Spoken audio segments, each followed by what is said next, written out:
పూర్తి వివరాలకు చదవండి రేపటి అక్షర శిల్పం దినపత్రికలో. తెలంగాణలో కవిత కొత్త కుంపటి, బీఆర్ఎస్ భారీ కోటలో చీలికలు, ఓటు బ్యాంకుకు ప్రజా జాగృతి గండం, అసంతృప్త నేతలకు కొత్త వేదిక, తెలంగాణలో మారుతున్న రాజకీయ సమీకరణాలు. తెలంగాణ రాజకీయ ముఖ చిత్రం ఇప్పుడు అనూహ్య మలుపులు తిరుగుతుంది. కల్వకుంట్ల కవిత తన సొంత రాజకీయ అస్తిత్వం కోసం తెలంగాణ ప్రజా జాగృతి పేరుతో కొత్త పార్టీని ప్రకటించేందుకు సిద్ధమయ్యారు. ఈ పరిణామం కేవలం ఒక కొత్త పార్టీ ఆవిర్భావం మాత్రమే కాదు, బీఆర్ఎస్ పార్టీ పునాదులను కదిలించే ఒక వ్యూహాత్మ చీలికగా కనిపిస్తుంది. సొంత ఇంటి నుంచే ఎదురవుతున్న ఈ సవాల్ ఇప్పుడు గులాబీ శ్రేణుల్లో తీవ్ర గుబులు రేపుతుంది. ఒక కొత్త పార్టీగా కవిత కేవలం 4-5% ఓట్లను చీల్చగలిగినా అది బీఆర్ఎస్ ఉనికికే ప్రమాదకరంగా మారుతుంది. ఇప్పటికే అసెంబ్లీ, పార్లమెంట్ ఎన్నికల్లో దెబ్బతిన్న బీఆర్ఎస్ ఇప్పుడు ఇంటి పొరను తట్టుకోవడం కష్టంగా మారింది.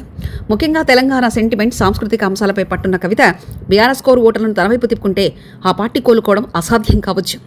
బీఆర్ఎస్ పార్టీలో ప్రస్తుతం కేటీఆర్ ఆధిపత్యం పెరిగిందని, సీనియర్లకు ప్రాధాన్యత తగ్గిందన్న అసంతృప్తి లోపల గూడు కట్టుకుంటుంది. కేసీఆర్ మౌనం వహించడం, హరీష్ రావు ఇరకాటంలో పడడం వంటి పరిస్థితులు కవితకు కలిసి వస్తున్నాయి. అవకాశం రాని నేతలకు ప్రజా జాగృతి ఒక ప్రత్యామ్నాయ వేదికగా మారడం ఖాయం. కేటీఆర్, హరీష్ రావుల తీరుపై గుర్రుగా ఉన్న కవిత తనపై జరిగిన రాజకీయ కుట్రలను ప్రతీకారంగానే ఈ నిర్ణయం తీసుకున్నట్లు తెలుస్తుంది.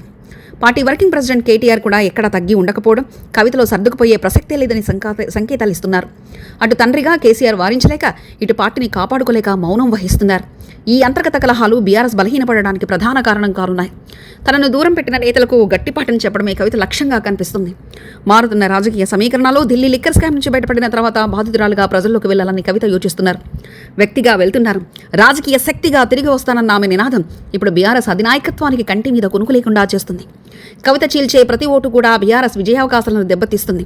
ఇది పరోక్షంగా ప్రత్యర్థి పార్టీలకు లాభం చేకూర్చే అవకాశం ఉంది. ఈ సమస్యను అధిగమించే పరిష్కారం ప్రస్తుతం బీఆర్ఎస్ వద్ద కనిపించడం లేదు.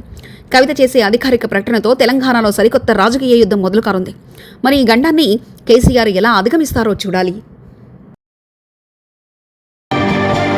మరిన్ని కథనాల కోసం సబ్స్క్రైబ్ చేసుకోండి మీ అక్షర శిల్పం. పూర్తి వివరాలకు చదవండి రేపటి అక్షర శిల్పం దినపత్రికలో.